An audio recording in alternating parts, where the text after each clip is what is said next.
Hi guys, welcome to revision time. आज है 31 जुलाई 2024। चलिए आज के करंट अफेयर्स हम स्टार्ट करते हैं। मगर उससे पहले अगर आपने चैनल को अभी तक सब्सक्राइब नहीं किया तो सब्सक्राइब कर लीजिए, साथ ही इस वीडियो को लाइक भी कर दीजिएगा। इस तरह की कम टाइम की करंट अफेयर्स की वीडियो आपको हर दिन मिलते रहेंगे। तो चलिए शुरू करते हैं आज के करंट अफेयर्स के क्वेश्चन। मगर उससे पहले जान लेंगे हम 30 जुलाई को पूछे गए क्वेश्चन का सही आंसर। राष्ट्रपति भवन के दरबार हॉल का नाम बदलकर क्या कर दिया गया है? ऑप्शन ए अशोक मंडप, ऑप्शन बी गणतंत्र मंडप, ऑप्शन सी दरबार hall, option D Bharat Mandapam. इसका सही आंसर है ऑप्शन बी गणतंत्र मंडप। चलिए अब आज के करंट अफेयर्स हम स्टार्ट करते हैं। क्वेश्चन नंबर 1, हाल ही में किस देश ने अपना पहला व्यापक जलवायु परिवर्तन कानून पारित किया? इसका आंसर है दक्षिण अफ्रीका। दक्षिण अफ्रीका ने अपना पहला व्यापक जलवायु परिवर्तन कानून पारित किया। राष्ट्रपति रामफोसा ने अक्टूबर 2023 में एक प्रमुख जलवायु परिवर्तन अधिनियम पर हस्ताक्षर किए जो कानून बन गया। इस अधिनियम का मुख्य लक्ष्य हरित गृह गैस उत्सर्जन में कटौती करना है, जो दक्षिण अफ्रीका में बहुत अधिक है। यह देश CO2 के सबसे बड़े उत्पादकों में से एक है। यह कानून हरित गृह गैसों को मुक्त करवाने वाली बड़ी कंपनियों के लिए कार्बन बजट पद्धति स्थापित करता है। नेक्स्ट क्वेश्चन, 25वां कारगिल विजय दिवस कब मनाया गया? इसका आंसर है 26 जुलाई। भारतीय सेना के बहादुर और दिलेर जवानों के बलिदान और 1999 के कारगिल युद्ध के दौरान पाकिस्तान पर भारतीय सशस्त्र बलों की जीत के सम्मान में राष्ट्र हर वर्ष 26 जुलाई को कारगिल विजय दिवस के रूप में मनाता है। इस वर्ष कारगिल विजय दिवस की 25वीं वर्षगांठ पर प्रधानमंत्री नरेंद्र मोदी द्रास में कारगिल युद्ध स्मारक पर शहीदों को श्रद्धांजलि देने के लिए दौरा किए। कारगिल युद्ध 8 मई 1999 से 26 जुलाई 1999 के बीच भारतीय सेना और पाकिस्तानी सेना के बीच लड़ा गया था। नेक्स्ट क्वेश्चन, हाल ही में किस बैंक ने रेसल फॉर ग्लोरी कार्यक्रम शुरू किया? इसका आंसर है इंडसइंड बैंक। इंडसइंड बैंक ने रेसर फॉर ग्लोरी CSR पहल शुरू की। इंडसइंड बैंक ने इंस्पायर इंस्टीट्यूट ऑफ स्पोर्ट के साथ साझेदारी में इसे शुरू किया है। इस पहल का उद्देश्य पूरे भारत की 50 होनहार महिला कुश्ती एथलीटों को विजयनगर बेल्लारी में IIS की प्रमुख सुविधा में कोचिंग के लिए पूरी तरह से वित्त पोषित छात्रवृत्ति प्रदान करके उनका समर्थन करना है। इंडसइंड बैंक की स्थापना 1994 में हुई थी। इसका मुख्यालय मुंबई में है।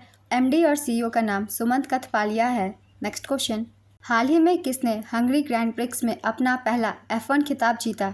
इसका आंसर है ऑस्कर पियास्त्री। ऑस्ट्रेलिया के ऑस्कर पियास्त्री ने हंगरी ग्रैंड प्रिक्स में अपना पहला फार्मूला 1 खिताब जीता। यह मैकलारेन कंपनी के ड्राइवर हैं। ये इतिहास के एकमात्र ड्राइवर हैं जिन्होंने फार्मूला रेनॉल्ट, फार्मूला 3 और फार्मूला 2 चैंपियनशिप्स को लगातार सत्रों में जीता है। नेक्स्ट क्वेश्चन, वर्ष 2034 में शीतकालीन ओलंपिक और पैरालंपिक की मेज़बानी कौन सा शहर करेगा? इसका आंसर है सॉल्ट लेक सिटी और America. Salt lake city Utah USA को 89 में से 83 वोटों के साथ 2034 शीतकालीन ओलंपिक और पैरालंपिक की मेज़बानी के लिए चुना गया। इसकी घोषणा पेरिस में 142वें IOC सत्र के दौरान की गई। इस शहर ने इससे पहले 2002 में शीतकालीन खेलों की मेज़बानी की थी। अंतर्राष्ट्रीय ओलंपिक समिति की स्थापना 1894 में हुई थी। इसका मुख्यालय लुसाने स्विट्जरलैंड में है और अध्यक्ष का नाम थॉमस बाक है। नेक्स्ट क्वेश्चन, हाल ही में किसने विश्व के सबसे बड़े म्यूजिकल इंस्टॉलेशन का रिकॉर्ड बनाया? इसका आंसर है अक्षय सरीन। अक्षय सरीन ने विश्व के सबसे बड़े म्यूजिकल इंस्टॉलेशन का रिकॉर्ड बनाया। अक्षय सरीन ने रॉयल कैरिबियन के Spectrum of the Seas 1100 feet लंबे क्रूज शिप को सोनोकिनेसिस तकनीक का उपयोग करके बजाने योग्य संगीत वाद्ययंत्र में बदल दिया। ऐसा पहली बार हुआ है जब किसी क्रूज शिप को संगीत वाद्ययंत्र में बदला गया है, जो असाधारण सतहों को इंटरैक्टिव उपकरणों में बदलने की क्षमता को दर्शाता है। नेक्स्ट क्वेश्चन, हाल ही में किस राज्य सरकार ने नगर पालिकाओं को TB मुक्त करने के लिए प्रोजेक्ट स्वस्थ नगरम शुरू किया? इसका आंसर है तेलंगाना। तेलंगाना ने हैदराबाद में नगर पालिकाओं को TB मुक्त करने के लिए प्रोजेक्ट स्वस्थ नगरम की शुरुआत की। इस परियोजना का उद्देश्य निगरानी, रोकथाम और गुणवत्तापूर्ण TB देखभाल के माध्यम से 3 वर्षों में TB की घटनाओं और मृत्यु दर को 1/3 तक कम करना है। निःशुल्क चिकित्सा देखभाल और परिवार परामर्श अभिन्न अंग है, जिसमें WHO, इंडिया और USAID सहित कई हितधारक शामिल है। नेक्स्ट क्वेश्चन, हाल ही में किस देश के सैन्य प्रमुख मिन आंग हाइंग को वहां के कार्यवाहक राष्ट्रपति बनाया गया? इसका आंसर है म्यांमार। मिंट स्वे के चिकित्सा अवकाश लेने के बाद मिन आंग हाइंग म्यांमार के कार्यवाहक राष्ट्रपति बने।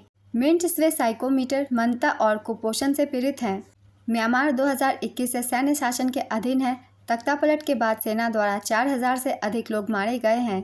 नेक्स्ट क्वेश्चन, हाल ही में मिली जानकारी के अनुसार भारत की स्थापित परमाणु ऊर्जा क्षमता कब तक 3 गुनी बढ़ जाएगी? इसका आंसर है 2031 से 32। भारत की स्थापित परमाणु ऊर्जा क्षमता 2031 से 32 तक 3 गुनी हो जाएगी। 2031 से 32 तक वर्तमान स्थापित परमाणु ऊर्जा क्षमता 8,180 मेगावाट से बढ़कर 22,480 मेगावाट तक पहुंच जाएगी। भारत ने 2070 तक शुद्ध शून्य उत्सर्जन होने का लक्ष्य रखा है। साथ ही 2047 तक लगभग 1 लाख मेगावाट की राष्ट्रीय परमाणु ऊर्जा क्षमता का लक्ष्य रखा है। नेक्स्ट क्वेश्चन, हाल ही में प्रधानमंत्री नरेंद्र मोदी ने कहां पर विश्व की सबसे ऊंची सुरंग सिंकुलास परियोजना का शुभारंभ किया? इसका आंसर है लद्दाख। प्रधानमंत्री मोदी ने विश्व की सबसे ऊंची सुरंग सिंकुला परियोजना का शुभारंभ किया। कारगिल विजय दिवस की 25वीं वर्षगांठ के अवसर पर प्रधानमंत्री मोदी ने सिंकुला सुरंग परियोजना के निर्माण का शुभारंभ किया, जो लद्दाख में विश्व की सबसे ऊंची सुरंग होगी। 4.1 किलोमीटर लंबी ट्विन ट्यूब सुरंग का निर्माण नीमू-पुदुम दारचा मार्ग पर लगभग 15,800 फीट की ऊंचाई पर किया जाएगा। सीमा सड़क संगठन द्वारा 1681 करोड़ रुपए की लागत से इस सुरंग का निर्माण किया जाएगा। नेक्स्ट क्वेश्चन, हाल ही में भारत सरकार ने 25,000 युवाओं को शिक्षा और कौशल विकास के अवसर प्रदान करने के लिए कौन सी योजना शुरू की? इसका आंसर है मॉडल कौशल ऋण योजना। केंद्र सरकार ने 25,000 युवाओं को शिक्षा और कौशल विकास के अवसर प्रदान करने के लिए मॉडल कौशल ऋण योजना शुरू की। कौशल विकास एवं उद्यमिता मंत्रालय के राज्य मंत्री एवं शिक्षा राज्य मंत्री श्री जयंत चौधरी द्वारा नई दिल्ली में संशोधित मॉडल कौशल ऋण योजना का शुभारंभ किया गया। इसका उद्देश्य देश के युवाओं को बिना किसी वित्तीय बाधा के कौशल पाठ्यक्रमों तक पहुंच प्रदान करना है। इनमें उच्च स्तरीय पाठ्यक्रम शामिल है, जिनके लिए अक्सर उच्च पाठ्यक्रम शुल्क की आवश्यकता होती है। यह पहल भारत के युवाओं को भविष्य के लिए तैयार कार्यबल बनने में मदद करेगी। नई योजना के तहत ऋण राशि की सीमा 1.5 लाख रुपए से बढ़ाकर 7.5 लाख रुपए कर दी गई है। नेक्स्ट क्वेश्चन, हाल ही में किसको फ्रांस सरकार द्वारा Officier dans l' Ordre des Lettres पुरस्कार से सम्मानित किया गया? इसका आंसर है राहब अलाना। क्यूरेटर और लेखिका राहब अलाना को फ्रांस सरकार द्वारा Officier dans l' Ordre des Arts et des Lettres का प्रतीक चिन्ह प्रदान किया गया है। नेक्स्ट क्वेश्चन, भारत की पहली एकीकृत कृषि निर्यात सुविधा किस बंदरगाह पर स्थापित की जाएगी? इसका आंसर है जवाहरलाल नेहरू बंदरगाह।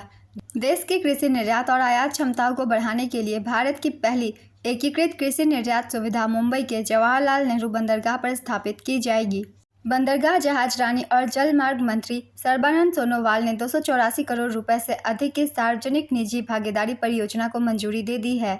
नेक्स्ट क्वेश्चन, हाल ही में भारत के 500वें सामुदायिक रेडियो का उद्घाटन कहां पर किया गया? इसका आंसर है मिजोरम। 25 जुलाई 2024 को भारतीय जनसंचार संस्थान आइजोल मिजोरम में केंद्रीय सूचना और प्रसारण मंत्री अश्विनी वैष्णव द्वारा भारत के 500वें सामुदायिक रेडियो स्टेशन का उद्घाटन किया गया।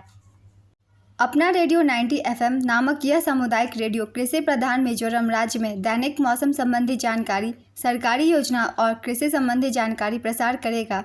नेक्स्ट क्वेश्चन, हाल ही में आयोजित भारत आसियान विदेश मंत्रियों के सम्मेलन में किसने भाग लिया? इसका आंसर है एस जयशंकर।